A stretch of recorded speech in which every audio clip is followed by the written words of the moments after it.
two things. Number one, turn the contents of my nearly empty fridge into a quiche. And number two, prove that most of us have been thinking about quiche wrong this entire time. In fact, there is one ingredient that most people are too afraid to use. You're not alone in that. But it is the thing that is holding your quiche dreams back. When we think of quiche at its best, we think of an egg dish that's light and smooth. But this is where we get it wrong. Most of us think quiche is an egg dish. It's not. And that misunderstanding is exactly why so many homemade quiches turn out rubbery, dense, or full of air pockets. Today, we are going to use science to fix that problem. But first, let's collect our ingredients and see what we've got to work with.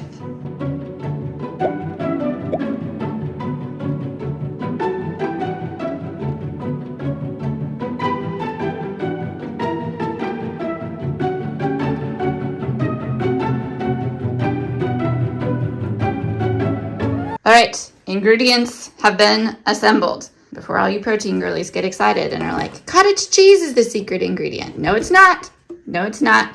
Don't get too excited. I've got a true hodgepodge of ingredients here. So I'm gonna separate out my dairy products, my pie dough, I'll need in a second, along with my eggs. I've got veggies. I've got a lot of things in the onion family, which is gonna be fine. An onion quiche is great. I've got a leek, a white onion, a red onion, some shallots. We're gonna use all of those. I've got some red potatoes. And I've got thyme that's gonna go on at the very top. My next step is to get all of these veggies washed, prepped, and then we're gonna saute them.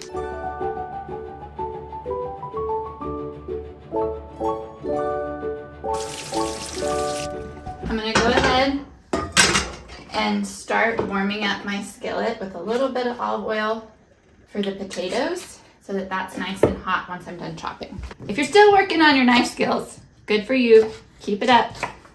But you could wait and turn your skillet on after you've gotten things diced, just to be on the safe side.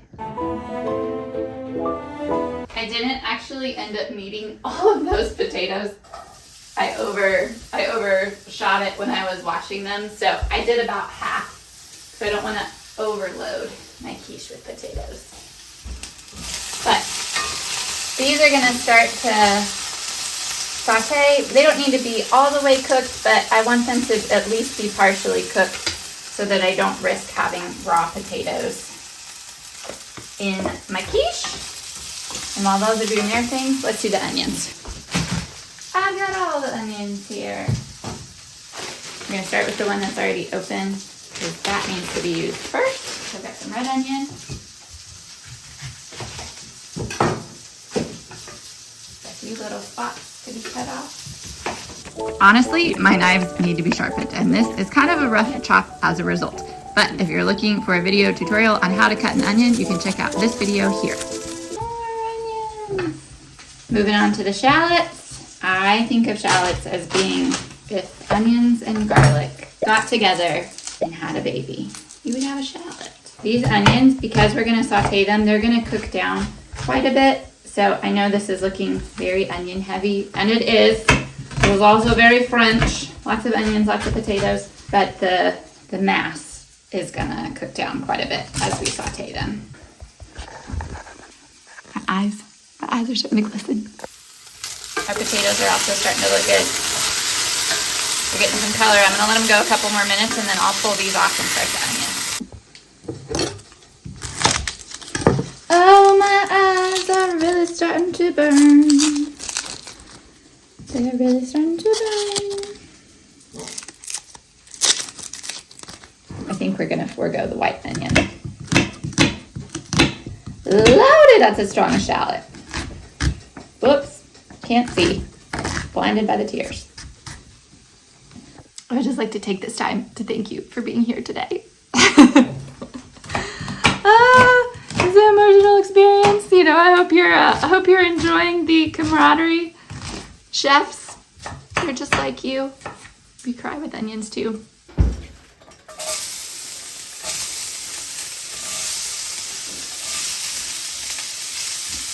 Oh, I forgot my leek. Okay. I got so distracted by all my tears. I'll do that next. Where'd it go? Oh, I'm a scattered chef today. Having a time. Okay. This leek has already been trimmed and washed, so I don't need to worry about that. If it hadn't been, then I would say you want to cut it and then wash it. Dirt tends to get between the layers, and so you want to wash it all out, but these are already good. Leeks are such an underrated vegetable, and while not popular in America, super common in France. We're making onion pie. So good.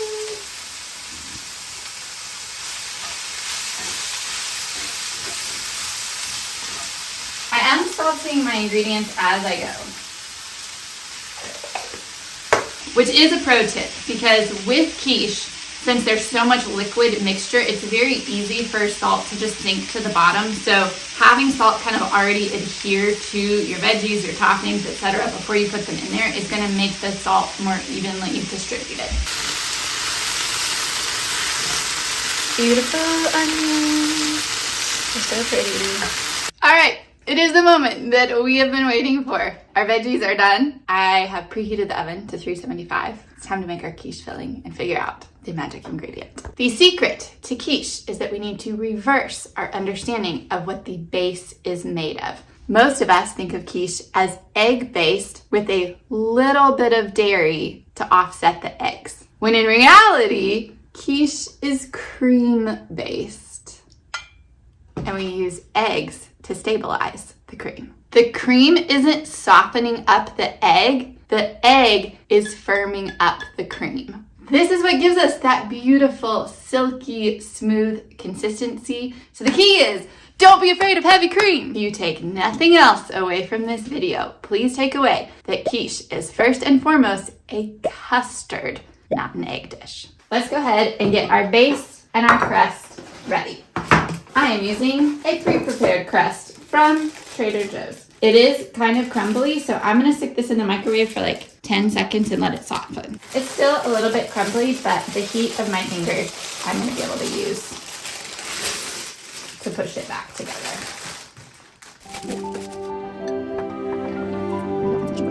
If you have time and want to make pie dough from scratch, I will link our recipe in the notes below. But honestly, do what's sustainable for you here and outsource as needed. I'm going to take the pastry that's left at the top and just gently fold it over.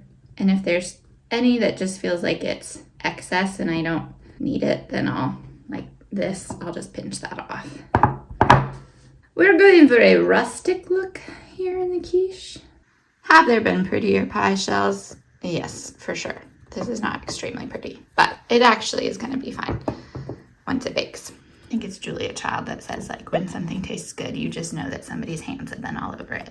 Case in point. Let's go ahead and get our mixture ready. I'm going to do 6 eggs for this pie.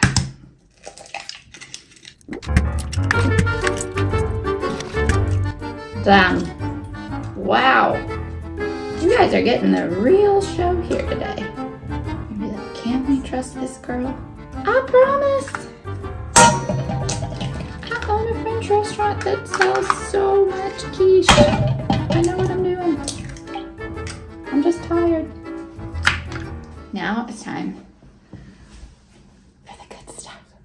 We're gonna add all this cream. This is about a cup of cream to the 6 eggs.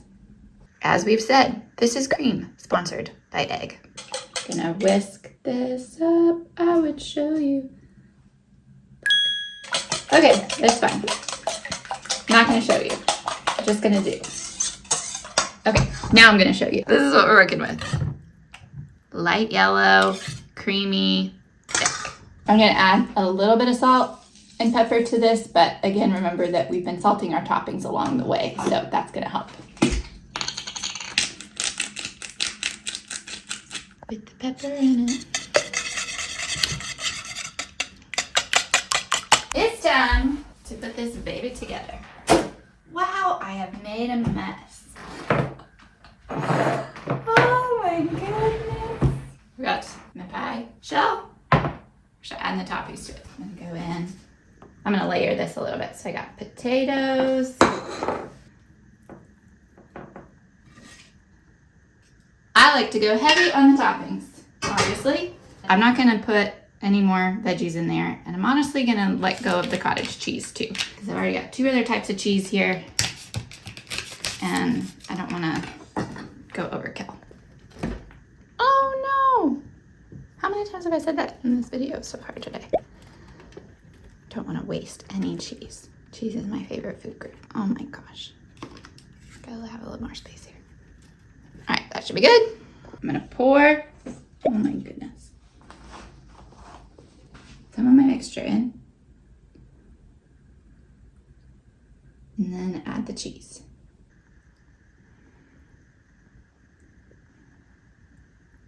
He's pretty full, you guys.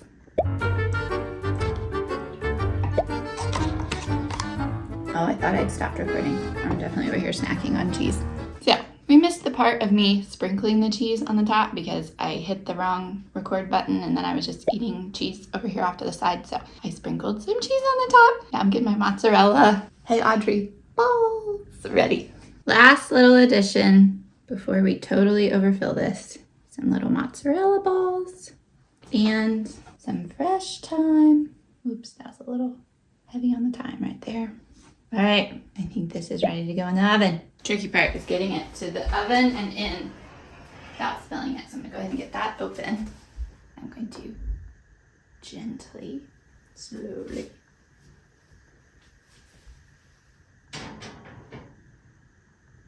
Only 1 drop. All right, quiche is in. You might be thinking, great, now I get to sit down, relax, wait the 45 minutes to an hour for it to be done. But this is actually the most difficult part and where oftentimes the quiche gets lost. If we underdo it, if we overdo it, both are a problem. We have created our beautiful custard. Now it is our job to protect it. If it's underdone, then your custard is not going to completely set. And when you go to cut a slice and try to pull it out, your quiche is just gonna ooze out. It's not gonna be solid enough to actually have a firm slice. If you overdo it, which is probably more likely to happen because people get nervous about eating raw eggs. If you overdo it, this is when your quiche is going to get spongy, where there's a lot of air pockets in it. It starts to get rubbery. It starts to get dense. We lose that smooth, creamy, like airtight consistency. We're going for something, obviously, in the middle. We have a few different ways of testing this, which I will show you as soon as we get to the point where I can start testing it. In the meantime, I made a royal mess, so I'm going to be cleaning up my kitchen. A few moments later. Okay, it's been about 35 minutes, so we're gonna go ahead and check on our quiche.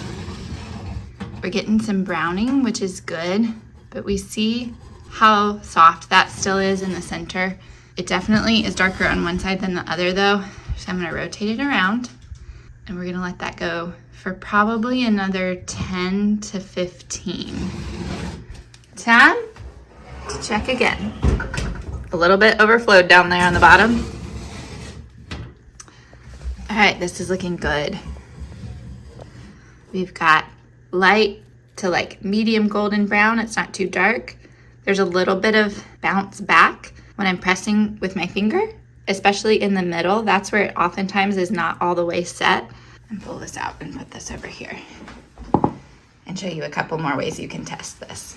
We can tell that we are set up here. We're not, like there's still some like jiggle and softness in the quiche, but when I'm tapping it up and down, we're not seeing like it do a lot of movement. We also can test it with the knife and make sure that our knife is coming out clean, which it is. That looks good. And if you have a thermometer and you want to test it that way, it needs to be at least 165 degrees, no more than 185. So you want it somewhere in that 20-degree range. It is time to cut a slice and check our consistency.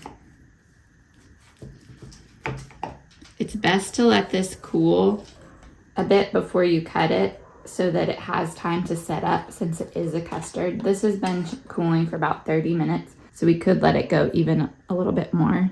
I'm gonna go ahead and pull this out. Whoop. I definitely didn't get all the crust out of the bottom.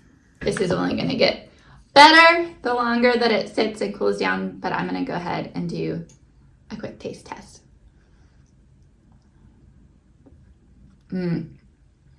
It's so light and creamy. Lots of fillings, lots of flavor. the right amount of salt. I think if I were to do anything differently, I would have gone a little less heavy on the fillings so that you could see the custard in more clearness. I've forgotten how to talk, but you can see it there at the top. It's excellent.